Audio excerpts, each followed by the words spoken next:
Amazing. Welcome, Finimizers. Thank you everyone for joining and welcome to another Finimize live event. So I'm Reda. I'm an in-house analyst here at Finimize. Really good to be here. And today we have a really exciting event with you called the Evolution of DeFi with a very exciting guest. Before I introduce our guest to all of you, I just want to run through some very quick housekeeping rules. So please introduce yourselves in the chat, say hello, where you're tuning in from. Remember to send the message to all attendees, not just the panelists. That way everyone can see you in the Zoom chat.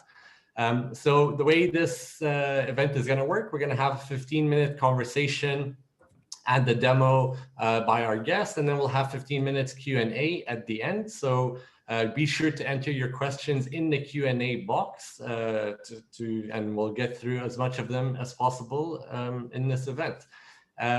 And be sure you can also upvote and downvote questions. So, if you see someone else posting a question you really like, upvote it, and we'll once again try to get through as much as we can. So today's event, we are partnering with Ledger. And if you guys don't know about Ledger, so they're the leaders in making it safe to buy, sell, and hold digital assets.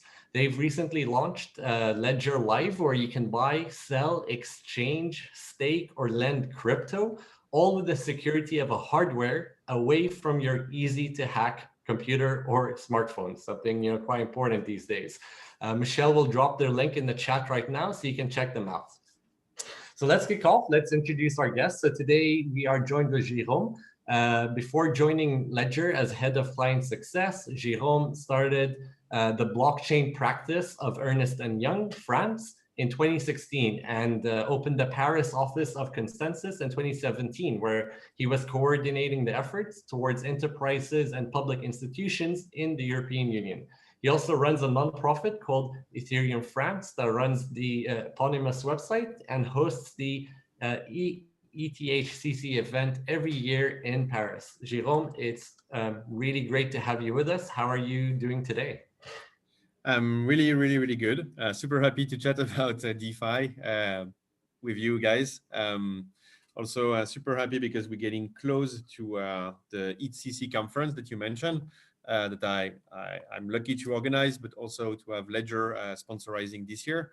So if you'd like what you've heard today, feel free to come to this conference. It's an in-person conference and you'll get to meet the rest of the team and chat this through again. Amazing. So, Jerome, perhaps let's kick off, just give us an explanation. What is DeFi exactly? Well, so it's an acronym for decentralized finance. That's what you get, right? It's decentralized finance because it's finance built on top of blockchain. So usually built on top of Ethereum. It's today the blockchain of choice for this kind of thing.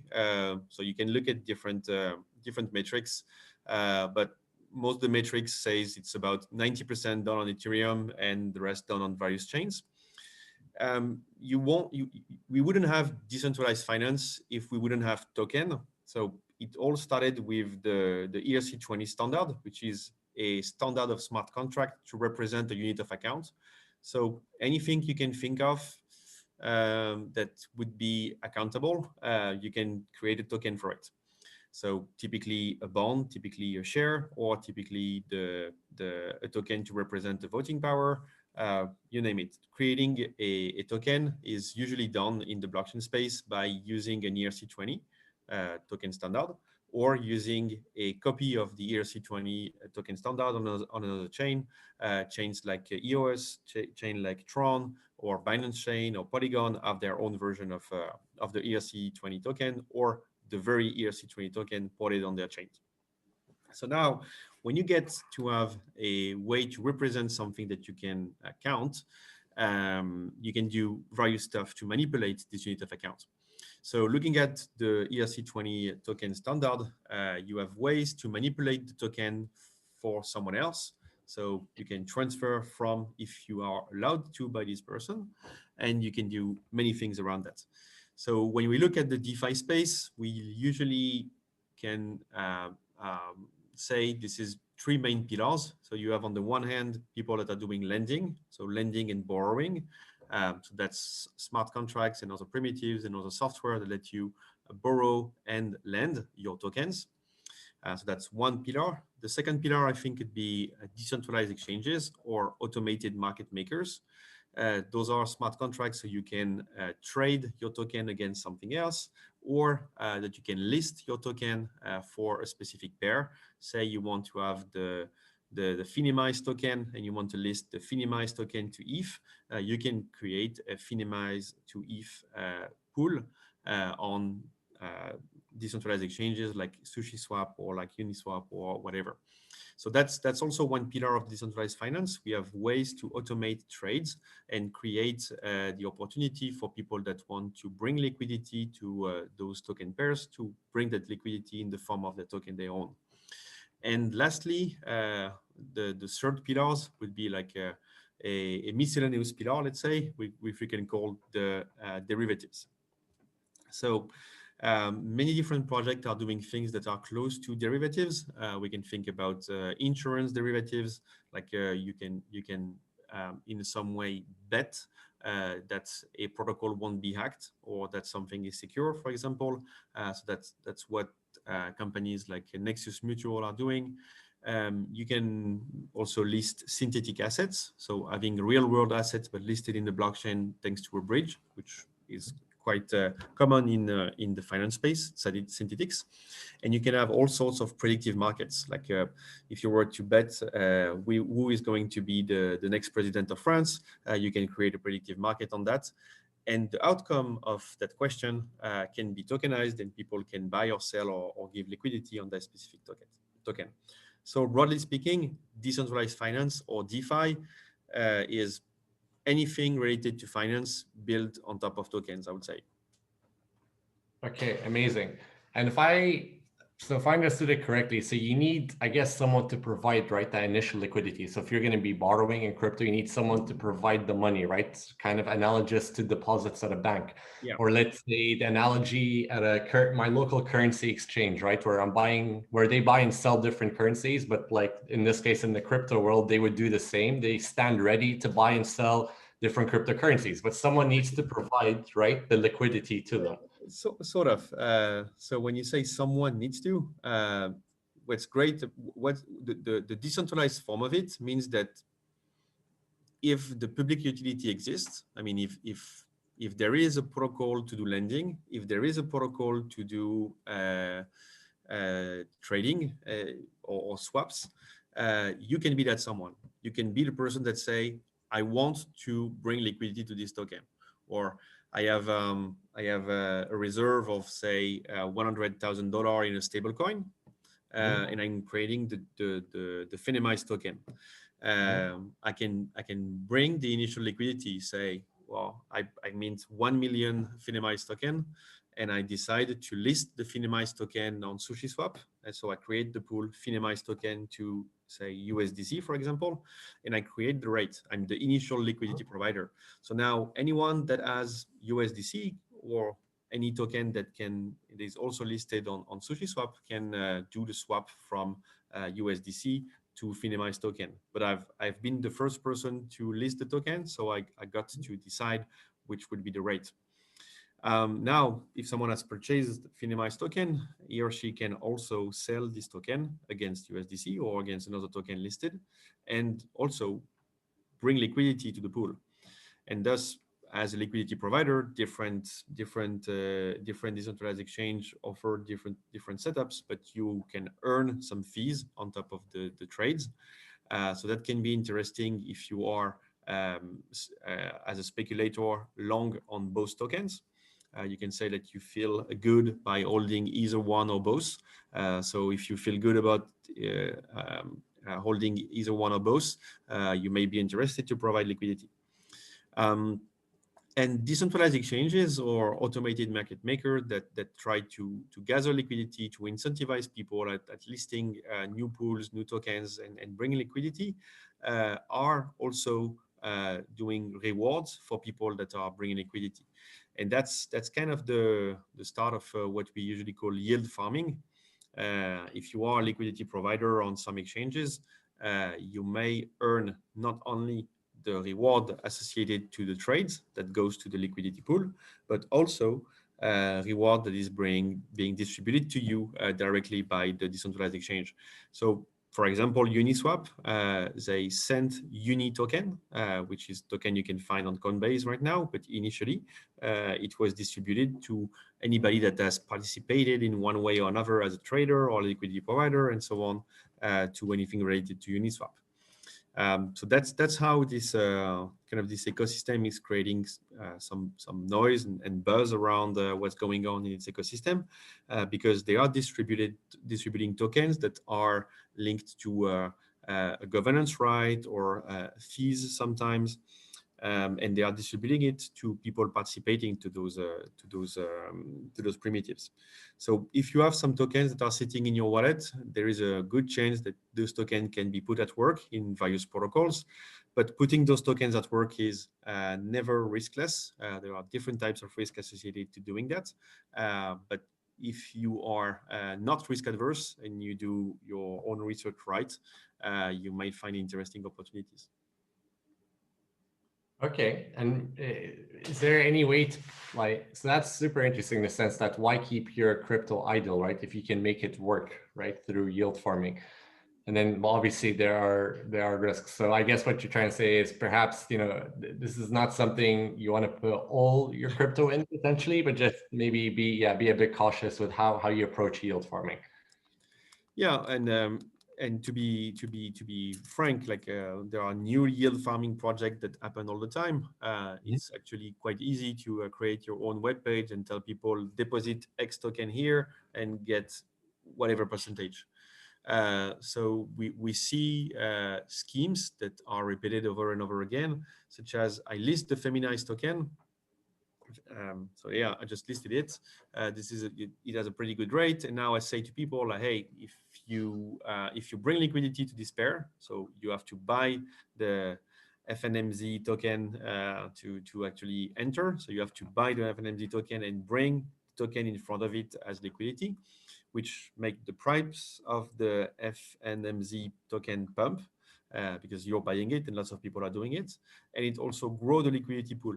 So you don't know if, for example, I listed 1,000 token on the pool and I hold 99,000 on my account. So at some point, I'll see the liquidity pool growing, and I may or may not sell all of the tokens on this liquidity, which will be your liquidity. So those are ways that people get what we call rug pulled, like pull the rug under your feet.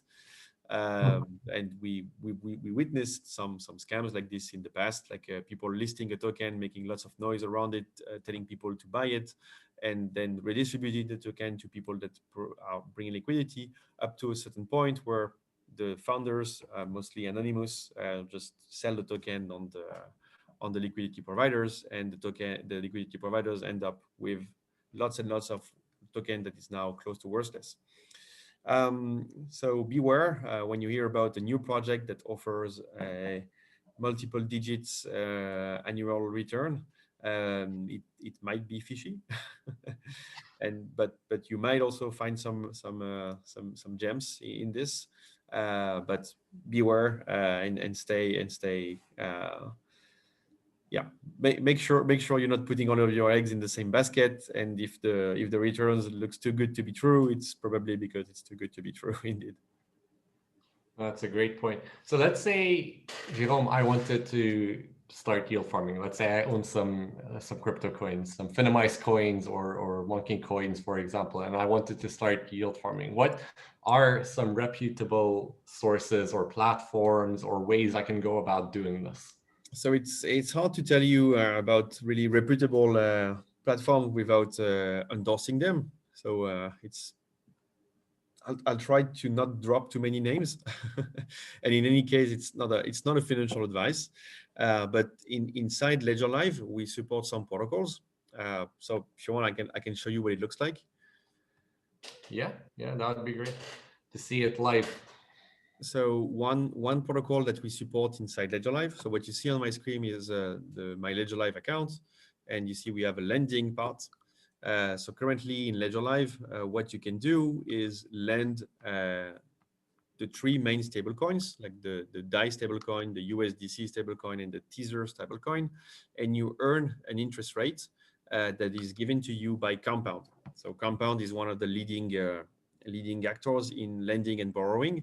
So what Compound does is they collect DAI, USDT, USDC, and other coins from people like you and me and people in the chat, and they tell them, like, if they deposit those tokens on Compound, they can borrow against that.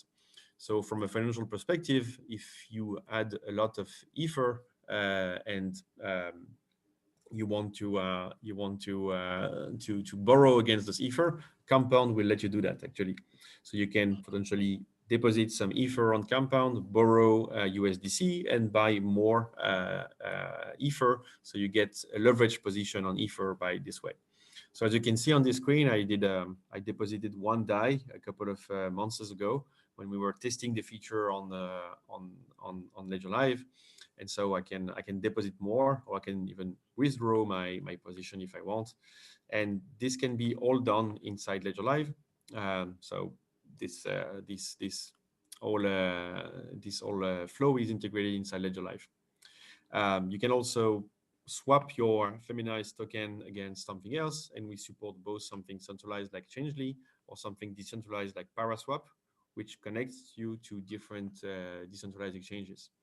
So if you want to swap on Paraswap, you can just select which coins you want to put it in. So you would select FMNZ inside this, but unfortunately, nobody has ever listed this token yet, so I'm not finding it. But I can swap some of my ETH against USDT if I want directly on this interface, and just click confirm order, and then the transaction will pop up on my Ledger wallet, and I will be able to say yes or no. So right now, natively on Ledger Live, we support basic DeFi, but the core of the DeFi actually, which is lending, swapping, and letting you also buy and sell directly from certain dexes. Now, if you were swapping, to... So Jerome, I just have a question. The swapping is you're swapping one crypto for another, right? Quite simply. Yeah. It's not providing liquidity to crypto exchanges. That's right. And you cannot do that. But let's look at how it works if you want to provide liquidity on a crypto exchange. Okay, yeah, cool. Because that's like, I guess, the second main pillar of DeFi that you talked about. Right. So here I have the page of Aave, which is the other big behemoth in the lending space. So what I can do with Aave is also deposit some tokens. So here I'm not using Aave on Ethereum, but on Polygon, since it's a little bit faster than the mainnets, and also the transaction is cheaper. So it's better for this kind of demo. So let's say I want to deposit some Matic token on Aave for about $21. And I get a MetaMask notification telling me like, hey, do you really want to do that transaction? I say, yeah, I want to do that transaction. And now I can review the transaction and accept the transaction on my Ledger wallet. So first, I deposit some token on Aave. And now that I have deposited some token on Aave, I can borrow against my deposit. So I'll be able to borrow some dollar. Let's say I want to borrow, let's say $3 on this. I get a variable APY of 388. That's quite a high interest rate, but you have to remember that it's an interest rate directly in crypto. So you didn't had to talk to any banker. You didn't have to talk to anyone. I'm just doing it right away on my laptop. And now my position is the following. I got 21 or almost $22 in deposits, and I have borrowed for $3. I can borrow even more. Let's say I want to borrow also some USDC, and you'll understand where I'm going with this.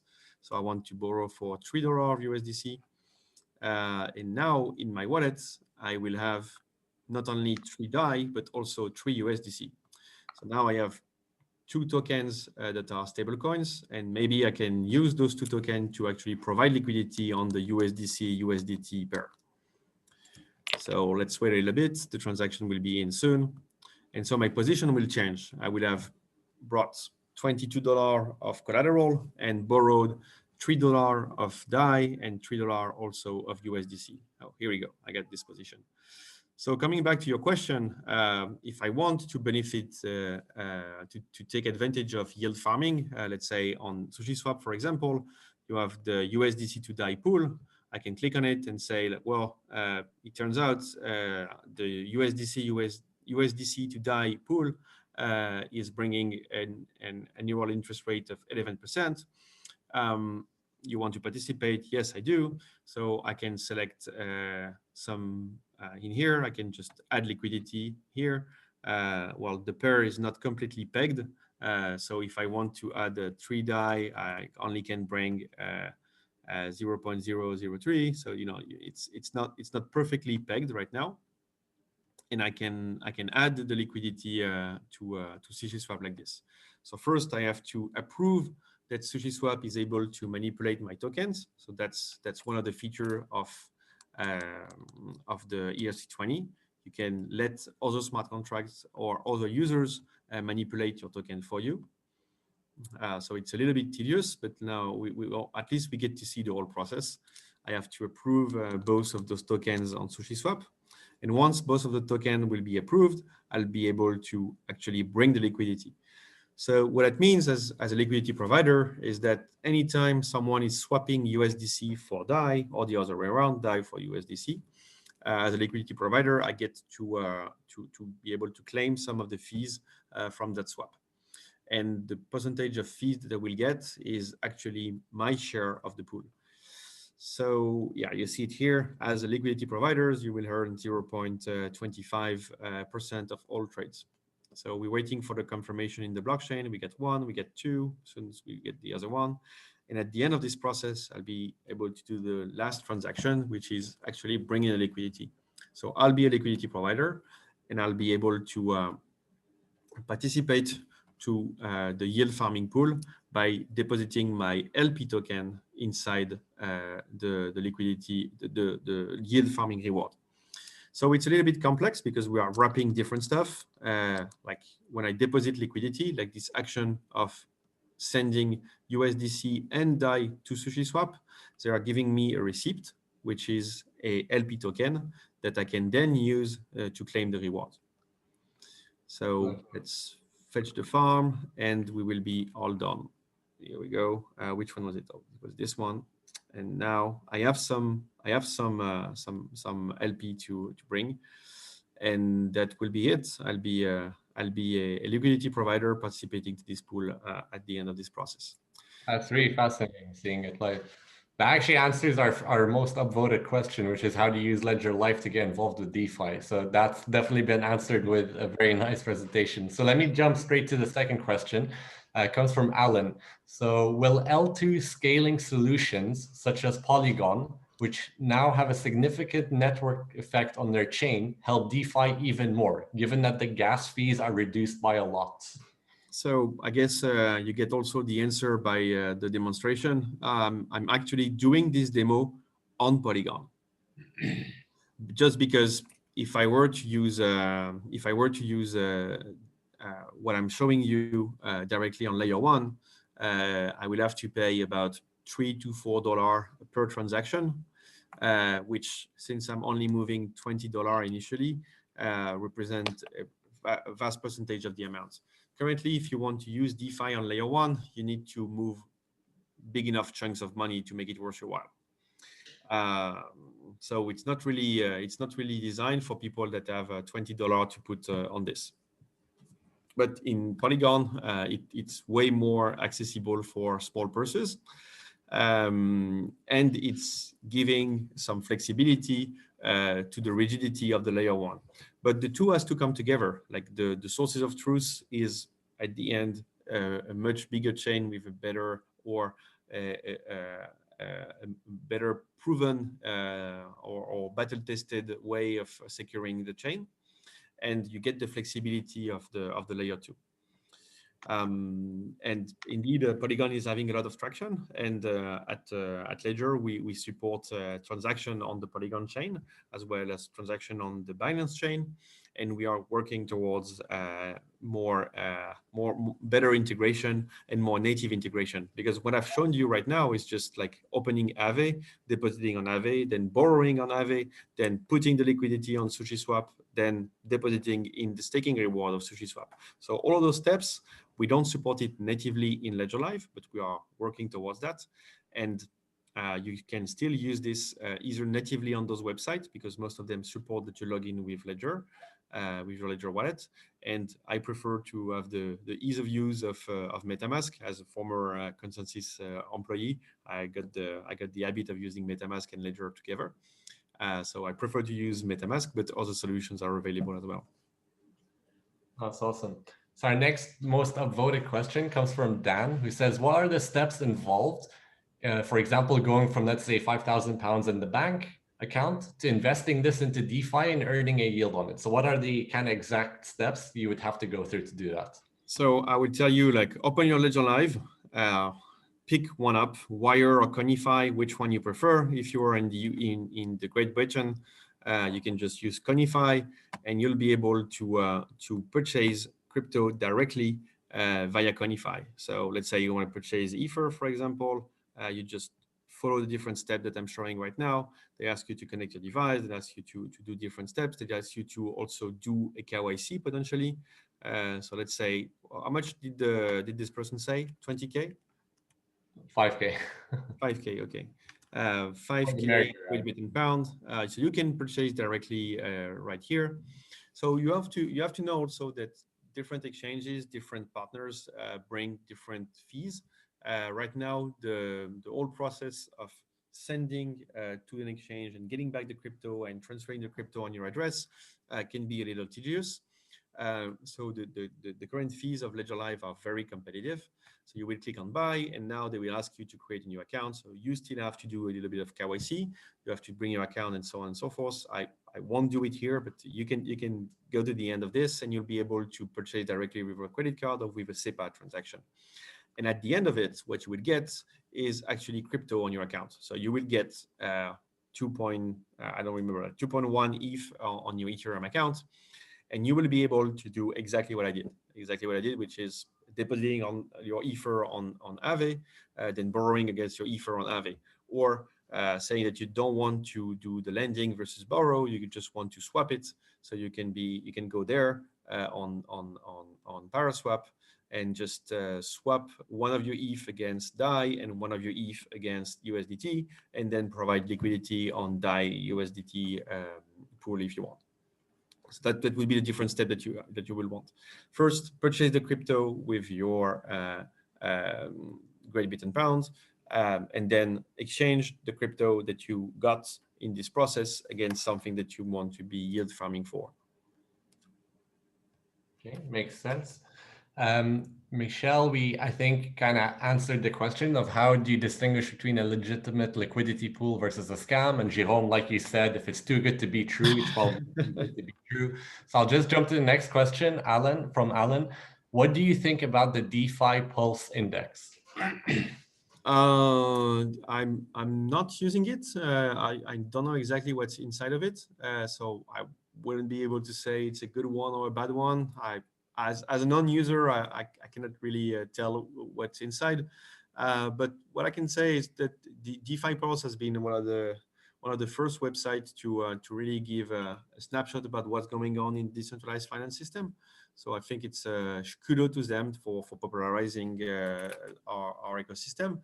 And overall, the approach of having indexes is pretty cool. I'm really looking forward to have lots of good indexes being brought to the ecosystem in the coming months. I think it's really good that we have those kind of indexes, because it provides an easy way for people to just say like, hey, let's invest in DeFi and have the DeFi index, or let's invest in NFT and have the NFT index. So I classify them as the derivative pillars, but didn't really give you any example. So yeah, maybe it's a good one, maybe it's a bad one. I don't have a particular opinion on this one, but indexes is currently one of the most interesting steps being explored in space. Amazing. I think one last quick one from Nathan, but can you earn yield on your token while having your tokens on Ledger? I'm Yeah, assuming yeah. that's the main thing you're trying to achieve with yield farming. That's exactly what I did. My tokens were still secured by my ledger, at least the receipt that represent my participation in the system were received by on my ledger. So when I deposited the Matic token on Aave, what I got was a token representing the fact that I deposited. So my token are in Aave, so they are bearing the risk of the smart contract of Aave, but my receipt and the way I interact with the smart contract is secured by Ledger. So Ledger is bringing you the security of your signature, the security of being able to manipulate the keys correctly in a secured element, in a secure manner, and so on. But you bear the risk of the smart contract that you are interacting with. So make sure if you don't know about a product and you think it's maybe too good to be true and so on and so forth, that you can also trust the developer that did it or the company that audited it, because Ledger is not helping you protect yourself against the quality of the smart contract that you are interacting with, obviously. That's why I would say my advice to you, stay on the main protocols or wait for having protocols that have been properly audited and so on, because like we cannot help you against smart contract risk at the moment. That's amazing. We are bang on out of time. Jerome, that was incredibly useful, especially thank you so much for showing us a live demo. It's one thing to read about yield farming, it's another thing to see it with your own eyes live. So thank you so much on behalf of Finimize, on behalf of the community. Thank you so much for your time today. That was super useful. Anytime, super happy to help, and hopefully let's catch up with some of you live on at HCC, and you can find me easily on most social media. I'm easy to find. Amazing. Thank you everyone for joining, and have an amazing evening. Thanks again, Jerome. Bye-bye. Cheers.